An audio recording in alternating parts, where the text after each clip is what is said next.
Hoàng Anh trân trọng kính chào và cảm ơn quý vị đến với kênh Culture Channel, kênh mang đến những tin tức nóng và nổi bật trong ngày trên khắp Canada và thế giới.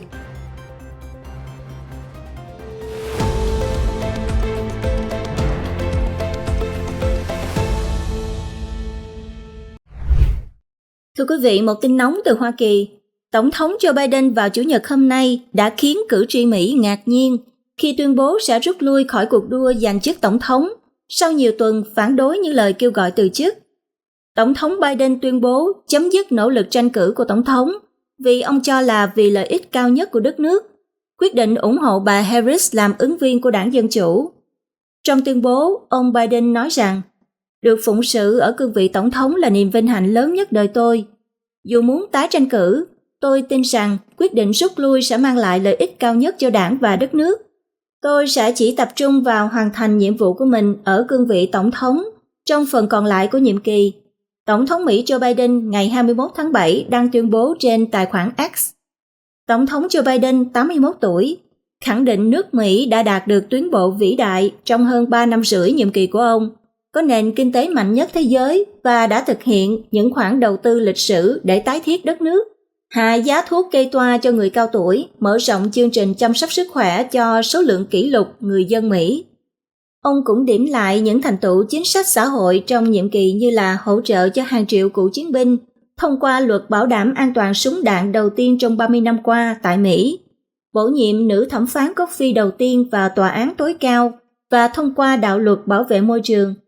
Ông Biden nhấn mạnh, nước Mỹ hôm nay đang nắm vị thế dẫn đầu tốt chưa từng thấy. Tất cả những thành tựu này sẽ không thể có được nếu không có các bạn, nhân dân Mỹ. Cùng nhau chúng ta đã vượt qua đại dịch 100 năm có một, cũng như cuộc khủng hoảng kinh tế nghiêm trọng nhất kể từ đại suy thoái. Chúng ta đã bảo vệ và gìn giữ nền dân chủ. Chúng ta tạo xung lực mới và củng cố những liên minh trên toàn thế giới, ông Biden nhấn mạnh. Tổng thống Biden cho biết ông sẽ có bài phát biểu trước cả nước trình bày chi tiết hơn về quyết định ngừng tranh cử của mình trong thời gian tới. Tôi xin bày tỏ lòng biết ơn sâu sắc nhất tới những người đã làm việc miệt mài với mong muốn tôi tái đắc cử. Tôi muốn cảm ơn Phó Tổng thống Kamala Harris, đối tác tuyệt vời trong công việc này.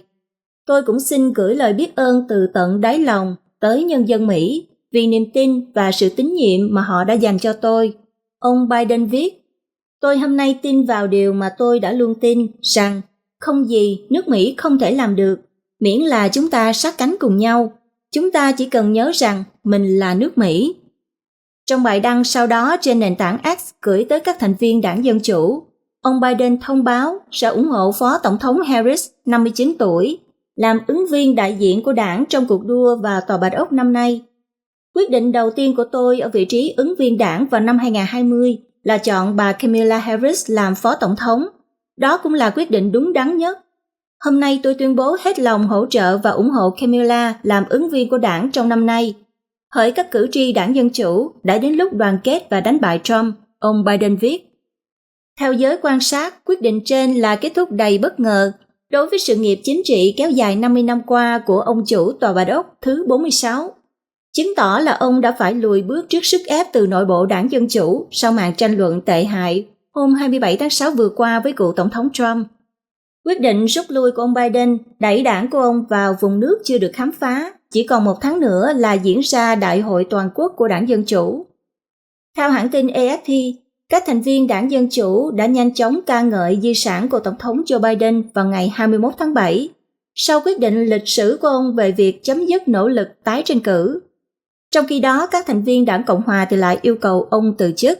Nghị sĩ Dick Durbin, lãnh đạo quyền lực thứ hai của đảng Dân Chủ tại Thượng viện Mỹ, ủng hộ Tổng thống Biden, đã đặt đất nước lên trên hết khi quyết định rút lui.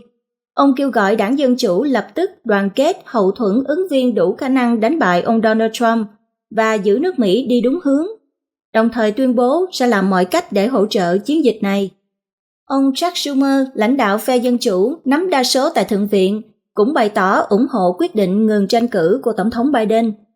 Quyết định của ông ấy hiển nhiên không dễ dàng, nhưng ông ấy một lần nữa đặt đất nước, đảng và tương lai của người dân lên trên hết. Hôm nay, Joe đã cho chúng ta thấy thế nào là một người yêu nước thật sự và một người Mỹ vĩ đại, ông Schumer cho hay. Đây là lần đầu tiên sau nhiều thập kỷ, một tổng thống Mỹ đương nhiệm quyết định không tái tranh cử. Lần gần nhất là Tổng thống Lyndon Johnson, người rút lui khỏi chiến dịch vào năm 1968. Tổng thống Biden trong tháng qua đã chịu sức ép khổng lồ từ nội bộ đảng Dân Chủ sau cuộc tranh luận trực tiếp đầu tiên với cựu Tổng thống Donald Trump. 35 nghị sĩ đảng Dân Chủ đã công khai đề nghị ông rút khỏi cuộc đua vào Tòa Bạch Ốc để nhường cơ hội cho người trẻ hơn. Khi ông Biden rút lui trong Đại hội Toàn quốc đảng Dân Chủ dự kiến diễn ra vào ngày 19 đến 22 tháng 8 ở Chicago, các đại biểu sẽ bầu ứng viên mới ra tranh cử tổng thống. Với sự ủng hộ của ông Biden, bà Harris nhiều khả năng là sẽ nhận được đề cử của đảng. Nhóm vận động tranh cử đoàn kết vì Harris trước đó đã tuyên bố sẵn sàng hỗ trợ cho phó tổng thống tranh cử. Nhóm này gồm hàng loạt cựu cố vấn từng tham gia chiến dịch tranh cử tổng thống của bà Hillary Clinton và ông Bernie Sanders, được thành lập với mục tiêu tập hợp những người ủng hộ bà Harris làm ứng viên tổng thống. Những người ủng hộ bà Harris tin rằng bà là lựa chọn khả thi nhất cho đảng Dân Chủ vào thời điểm này, bởi bà vừa duy trì chính sách nhiệm kỳ của Tổng thống Biden, vừa giành lại niềm tin của cử tri trung thành, đồng thời không gây tranh cãi về kết quả bầu cử sơ bộ. Bà Harris đã được cử tri bỏ phiếu trong kỳ bầu cử sơ bộ, do đó quyết định chọn bà ấy tranh cử sẽ bảo đảm tính chính danh và dân chủ. Theo ông Matt Artiga là chiến lược gia đảng Dân Chủ, cựu cố vấn truyền thông kỹ thuật số của bà Hillary Clinton, đại diện nhóm đoàn kết vì Harris nói: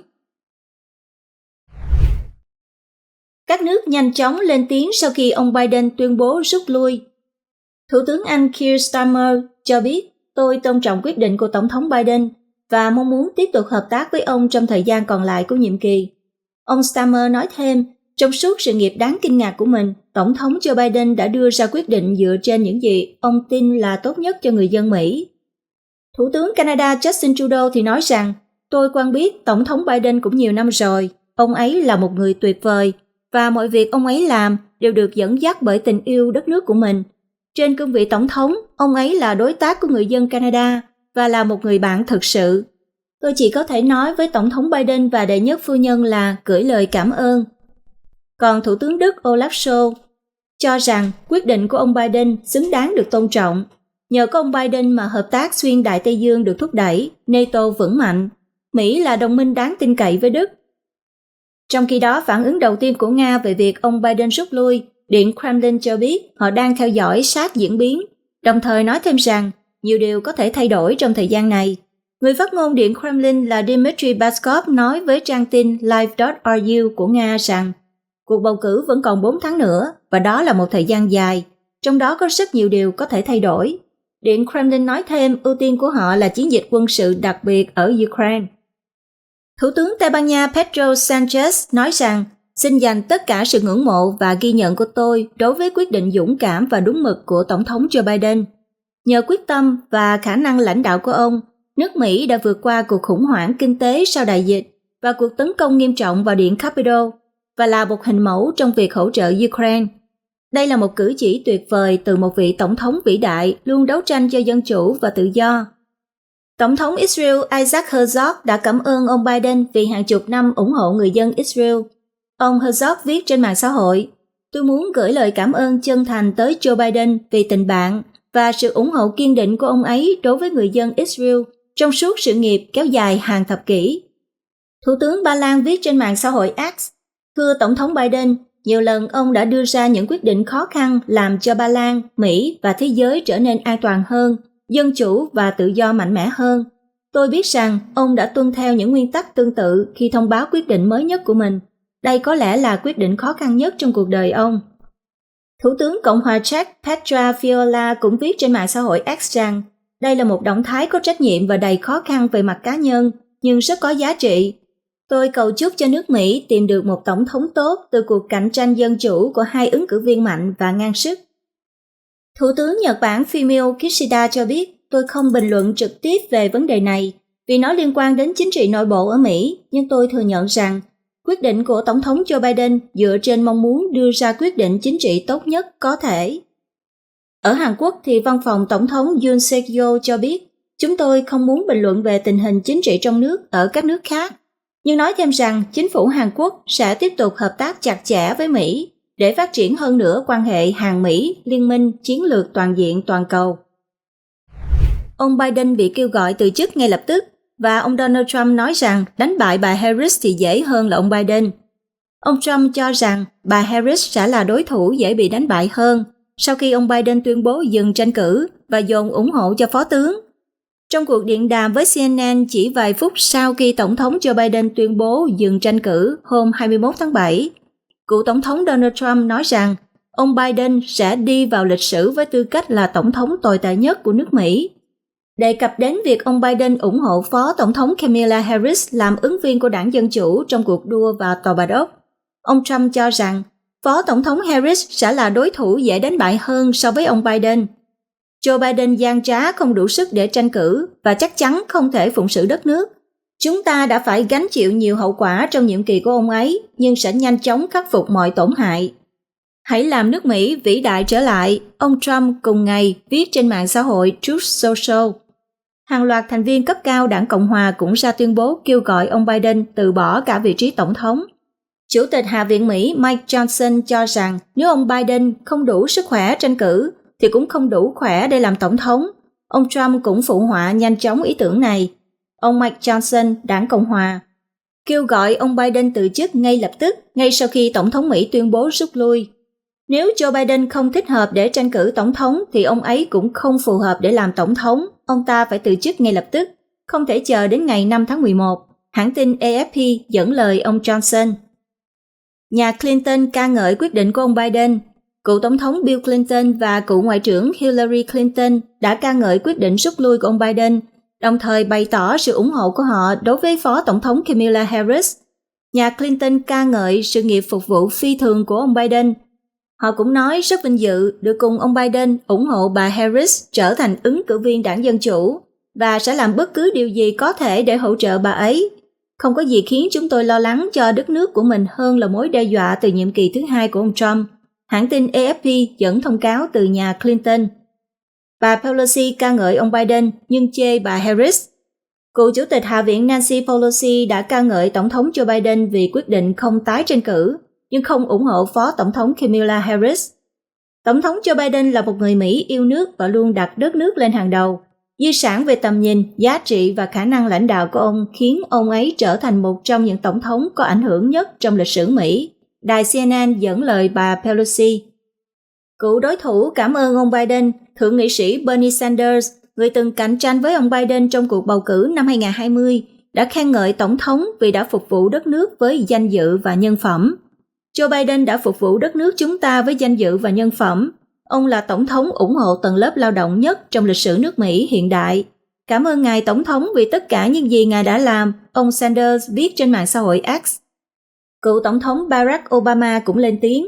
Ông Obama ca ngợi hành động rút lui của ông Biden, nhưng cảnh báo về một tương lai bất định. Ngoài ra, trong thông báo của mình, ông Obama chưa tiết lộ ủng hộ ai làm ứng cử viên của đảng Dân Chủ.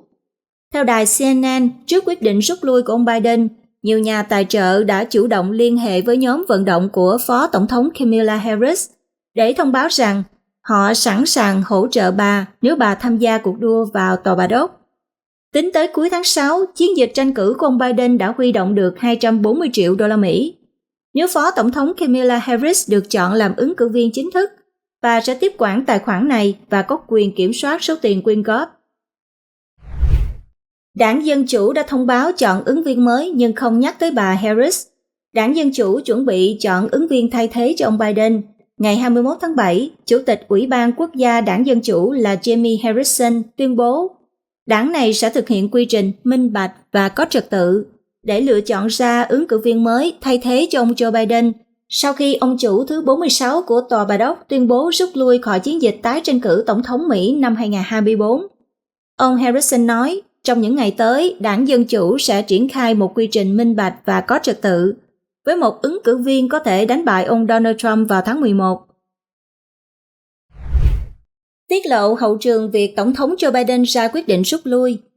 Chính bản thân Tổng thống Joe Biden cuối cùng cũng đã bị thuyết phục bởi một điều là ông không thể chiến thắng trong cuộc đối đầu với ông Trump vào tháng 11. Trong 23 ngày, Tổng thống Joe Biden vẫn kiên trì thúc đẩy nỗ lực tái tranh cử của mình, bất chấp việc các nghị sĩ Đảng Dân Chủ và các nhà tài trợ kêu gọi ông rút lui. Và rồi gần như ngay lập tức mọi thứ đã thay đổi, theo báo Politico của Mỹ viết ngày 21 tháng 7. Trang Politico có bài viết tiết lộ những giờ phút quan trọng dẫn đến việc Tổng thống Mỹ Joe Biden tuyên bố rút khỏi chiến dịch tranh cử tổng thống năm 2024. Vậy chuyện gì đã xảy ra? Cho tới sáng sớm 20 tháng 7, ông Biden vẫn còn nói với các phụ tá cấp cao rằng chiến dịch tranh cử của ông đang tiến triển nhanh chóng, nhưng đến tối cùng ngày thì ông đã thay đổi quyết định sau một cuộc thảo luận dài với hai phụ tá thân cận nhất. Ông Steve Ricchetti, người đã ở bên ông Biden kể từ những ngày ông còn ở Thượng viện Mỹ, đã lái xe đến gặp Tổng thống tại nhà riêng của ông ở Delaware vào hôm 19 tháng 7. Một người khác là Mike Donnellan đã đến vào ngày 20 tháng 7. Hai người này đều đã ở bên cạnh ông Biden trong những giây phút quyết định quan trọng về việc có nên tranh cử Tổng thống Mỹ vào năm 2016 và 2020 hay không. Họ ngồi cách xa Tổng thống Joe Biden vì ông vẫn đang mắc COVID-19 và đã cung cấp những thông tin đẩy nhanh việc dừng sự nghiệp chính trị của ông Biden. Ngoài việc trình bày những lo ngại mới từ các nghị sĩ và cập nhật về hoạt động gây quỹ đã chậm lại đáng kể, họ còn đề cập đến các cuộc thăm dò của riêng chiến dịch tranh cử. Các thăm dò được công bố tuần trước cho thấy con đường đi đến chiến thắng của ông Biden vào tháng 11 đã không còn nữa, theo 5 nguồn thạo tin. Khi ông Biden thức dậy vào ngày 21 tháng 7, những người khác có mặt tại nơi ở của ông là đệ nhất phu nhân Jill Biden và hai phụ tá khác, là phó chánh văn phòng Annie Tomasini và trợ lý của đệ nhất phu nhân là Anthony Berno. Vào lúc 13 giờ 45 chiều cùng ngày giờ địa phương, ông thông báo cho một nhóm phụ tá thân cận lớn hơn rằng ông đã quyết định vào đêm hôm trước về việc chấm dứt nỗ lực tìm kiếm thêm một nhiệm kỳ tổng thống nữa. Ông Biden đọc bức thư của mình và cảm ơn họ vì khoảng thời gian phục vụ. Một phút sau, trước khi thông báo tin này tới các nhân viên trong chiến dịch tranh cử và Tòa Bạch Ốc, ông đã đăng bức thư mang tính lịch sử này lên mạng xã hội X. Thông báo rút lui này đã gây chấn động. Đảng Dân Chủ sau 3 tuần gây áp lực buộc ông rút lui, giờ đây đã dành cho ông những lời tri ân yêu thương, ca ngợi thành tích, sự nghiệp phục vụ công chúng và quyết định đặt đất nước lên trước nhất. Quyết định này đánh dấu sự kết thúc đầy bất ngờ đối với sự nghiệp chính trị kéo dài 50 năm của ông Biden, 81 tuổi, chứng tỏ ông đã phải lùi bước trước sức ép từ nội bộ Đảng Dân Chủ sau màn tranh luận gây thất vọng hôm 27 tháng 6 khi ông đối mặt với ông Trump, giữa nhiều lo ngại về sức khỏe và sự minh mẫn của ông. Ông Biden không thể chiến thắng. Theo tờ Politico, ông Biden quyết định rút lui không phải vì ông đã mệt mỏi với việc nhiều thành viên đảng mình quay lưng, mà vì chính bản thân ông rốt cuộc cũng cảm thấy bị thuyết phục rằng ông sẽ không thể chiến thắng, giống như rất nhiều thành viên Đảng Dân Chủ khác đã dự đoán kể từ sau màn tranh luận kém cỏi của ông trước ông Trump vào tháng trước. Chiến dịch tranh cử của ông Biden đã làm một cuộc thăm dò mới gần đây, và đây là lần đầu tiên mà họ thực hiện khảo sát ở một số tiểu bang quan trọng trong hơn 2 tháng, theo hai người nắm thông tin về các cuộc thăm dò. Các con số thu được rất ảm đạm, cho thấy là ông Biden không chỉ tụt lại ở cả 6 bang chiến trường quan trọng, mà còn thất bại ở những nơi như là Virginia và New Mexico, là các bang mà Đảng Dân Chủ không có kế hoạch phải chi tiêu nguồn lực lớn để giành chiến thắng. Được biết trong những ngày gần đây, ông Biden cũng đã nói chuyện riêng với cựu Chủ tịch Hạ viện Mỹ Nancy Pelosi, lãnh đạo nhóm thiểu số tại Hạ viện Mỹ Jeffries và lãnh đạo phe đa số Dân Chủ tại Thượng viện Chuck Schumer. Giờ đây thì Đảng Dân Chủ phải gấp rút tìm ứng viên thay thế. Trong thông báo ban đầu, ông Biden không đề cập đến việc ủng hộ Phó Tổng thống Kamala Harris ra thay cho ông tranh cử, dẫn tới một loạt tin nhắn và cuộc gọi hoảng loạn từ các bên.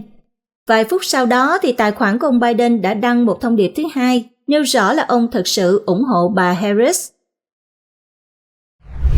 Ai sẽ thay thế Tổng thống Joe Biden trong cuộc đua vào Tòa Bạch Ốc 2024? Tổng thống Joe Biden hôm Chủ nhật đã khiến cho cử tri Mỹ ngạc nhiên khi tuyên bố sẽ rút lui khỏi cuộc đua giành chức tổng thống sau nhiều tuần phản đối những lời kêu gọi từ chức. Mặc dù sẽ tiếp tục phần còn lại của nhiệm kỳ tổng thống, nhưng ông đã tán thành Phó Tổng thống Kamala Harris đảm nhận vị trí ứng cử viên của Đảng Dân Chủ. Quyết định này đẩy đảng vào vùng nước chưa được khám phá. Chỉ còn 1 tháng nữa là diễn ra Đại hội toàn quốc của Đảng Dân Chủ. Đây là hướng dẫn về những gì có thể xảy ra tiếp theo.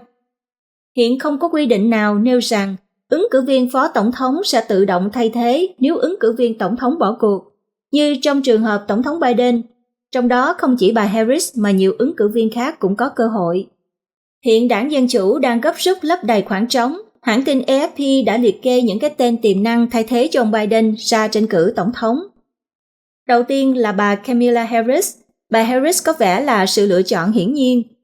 Tổng thống Joe Biden đã tuyên bố ủng hộ bà ra tranh cử đối đầu với ứng viên đảng Cộng hòa Donald Trump. Bà Harris, 59 tuổi, có cha là người Jamaica và mẹ là người Ấn Độ, là một người tiên phong. Phó Tổng thống Mỹ Kamala Harris đang ở vị trí thuận lợi để trở thành người thay thế. Bà là người da màu đầu tiên và là người phụ nữ đầu tiên giữ chức Tổng trưởng lý California, và sau đó là Thượng nghị sĩ Mỹ gốc Nam Á đầu tiên. Bà cũng là Phó Tổng thống da màu đầu tiên của nước Mỹ. Trong suốt sự nghiệp của mình khi đóng vai trò công tố viên, bà Harris nổi tiếng là người cứng rắn, một đặc điểm mà bà có thể tận dụng trong chiến dịch tranh cử, dự kiến sẽ tập trung vào vấn đề tội phạm và nhập cư. Nhưng một số thành viên đảng Dân Chủ cấp tiến đã chỉ trích cách xử lý nghiêm khắc của bà đối với những người phạm tội nhỏ tuổi. Bà Harris cũng nhận được tỷ lệ ủng hộ thấp, và điều này có khả năng khiến đảng Dân Chủ phải tìm người khác. Lựa chọn thứ hai là ông Gavin Newsom. Hiện không có quy định nêu rằng ứng cử viên phó tổng thống sẽ tự động thay thế ứng cử viên tổng thống nếu ứng cử viên tổng thống rút lui. Đây là lý do mà Tổng thống bang California Gavin Newsom vẫn có cơ hội. Thành viên đảng Dân Chủ 56 tuổi này, cựu thị trưởng của San Francisco, đã lãnh đạo tiểu bang đông dân nhất nước Mỹ trong 5 năm. Ông Newsom kiên định ủng hộ ông Biden và bác bỏ những lời bàn tán về việc thay thế ông Biden trước khi ông Biden công bố rút lui. Tuy nhiên, ông Newsom cũng không giấu tham vọng trở thành tổng thống của mình. Trong những tháng gần đây, ông đã tăng cường đi công tác nước ngoài, chạy nhiều quảng cáo ca ngợi thành tích của mình và đầu tư hàng triệu đô la Mỹ vào một ủy ban hành động chính trị, làm dấy lên suy đoán rằng ông sẽ ra tranh cử vào năm 2028. Vậy tại sao không phải là năm 2024? Một ứng cử viên đảng Dân Chủ tiềm năng khác là bà Gretchen Whitmer, thống đốc bang Michigan, 52 tuổi. Bà Whitmer là một người chỉ trích gay gắt ông Trump. Tiểu bang của bà có cả số người tầng lớp lao động đông đảo và cộng đồng người Mỹ gốc Phi và gốc Ả Rập lớn. Tất cả họ đều là những nhóm cử tri quan trọng mà ông Biden phải nỗ lực tìm kiếm sự ủng hộ. Michigan sẽ là một trong những bang chiến trường quan trọng trong cuộc bầu cử tổng thống ngày 5 tháng 11. Đây là một lập luận mạnh mẽ để chỉ định bà Whitmer làm ứng cử viên theo những người ủng hộ bà. Lựa chọn thứ tư là thống đốc Pennsylvania George Shapiro, 51 tuổi, được bầu vào tháng 11 2022. Với chiến thắng thuyết phục trước một đối thủ bảo thủ và nhậm chức vào đầu năm 2023. Trước đó, ông đã được bầu làm tổng trưởng lý của tiểu bang này 2 lần. Ông đã lên án các linh mục công giáo lạm dụng tình dục hàng ngàn trẻ em và hành động mạnh tay với Purdue Pharma, nhà sản xuất thuốc giảm đau Oxycontin. Ông Shapiro là một người có khả năng phát biểu hiệu quả và là người theo chủ nghĩa trung dung công khai, những phẩm chất mà có thể đưa ông lên lãnh đạo nước Mỹ. Còn các ứng cử viên khác, những cái tên khác đang được đánh giá có khả năng thay thế ông Biden là thống đốc Illinois J.B. Pritzker, thống đốc Maryland Westmore và thống đốc Kentucky Andy Beshear, nhưng cơ hội của họ cho đến nay là không cao. Thượng nghị sĩ Amy Klobuchar và Bộ trưởng Giao thông Pete Buttigieg, những người đều trong cuộc đua đối đầu ông Biden trong cuộc bầu cử sơ bộ năm 2020 cũng đã được nhắc đến. Đảng Dân Chủ chọn người nhận đề cử như thế nào? Theo Ballotpedia, dự kiến Đại hội toàn quốc Đảng Dân Chủ năm 2024 sẽ có sự hiện diện của khoảng 4.672 đại biểu, trong đó có 3.933 đại biểu cam kết, những người bị ràng buộc phải bỏ phiếu cho một ứng viên nhất định. Ngoài ra còn có 739 người được gọi là siêu đại biểu, là các thành viên cấp cao của đảng và có thể tự do bỏ phiếu cho ứng viên tại đại hội đảng. Để bảo đảm nhận được đề cử, một ứng viên cần phải đạt được đa số phiếu, tức là có nhiều phiếu bầu hơn tất cả những ứng viên khác cộng lại. Nếu không ai đạt được điều kiện đó thì sẽ diễn ra quá trình đàm phán và thương lượng giữa các đại biểu và lãnh đạo đảng, trong đó có đại biểu được tự do bầu cho bất cứ ứng viên nào theo lựa chọn của họ. Các quy tắc sẽ được thiết lập và sẽ tiến hành biểu quyết gọi tên để chọn ra người nhận được đề cử. Có thể phải mất vài vòng biểu quyết để một ứng viên giành được thế đa số và nhận được đề cử chính thức. Bà Harris trong khi đó tuyên bố là tôi sẽ đánh bại ông Donald Trump. Phó Tổng thống Mỹ Kamala Harris ca ngợi quyết định dừng tranh cử của Tổng thống Joe Biden, cam kết là giành đề cử từ đảng Dân Chủ và đánh bại ông Donald Trump. Tôi vinh dự có được sự tán thành của Tổng thống Joe Biden và mục tiêu của tôi là giành được đề cử, trở thành ứng viên Tổng thống của đảng Dân Chủ. Bà Kamala Harris tuyên bố theo thông tin từ chiến dịch tranh cử Biden-Harris. Nếu bà Harris trở thành ứng viên tổng thống của đảng Dân Chủ, bà sẽ trở thành người phụ nữ gốc Á và da màu đầu tiên chạy đua vào Tòa Bạch Ốc ở nước Mỹ, một quốc gia mà đã từng có tổng thống da màu và chưa từng có người phụ nữ nào từng làm tổng thống trong hơn 2 thế kỷ. Động thái này sẽ là một canh bạc chưa từng có của đảng Dân Chủ, theo hãng tin Reuters nhận định. Còn quý vị khán giả thì nghĩ sao? Xin chia sẻ ý kiến của quý vị nhé. Theo quý vị thì ai xứng đáng làm ứng cử viên tổng thống cho đảng Dân Chủ? Xin chia sẻ ý kiến của quý vị nhé. Trong khi đó, chúng tôi sẽ tiếp tục theo dõi diễn tiến và sẽ cập nhật đến quý vị khi có thông tin mới. Rất cảm ơn quý vị và các bạn đã quan tâm theo dõi. Kênh Culture Channel cập nhật những tin tức Canada và thế giới nóng nổi bật trong ngày. Kính mời quý vị đón theo dõi. Và xin quý vị đừng quên nhấn nút like, subscribe để đăng ký kênh, chia sẻ phản hồi và chia sẻ video để ủng hộ cho kênh và nhận được những thông tin cập nhật nhanh mới nhất về Canada và thế giới. Xin kính chúc quý vị luôn nhiều sức khỏe và bình an và kính chào tạm biệt.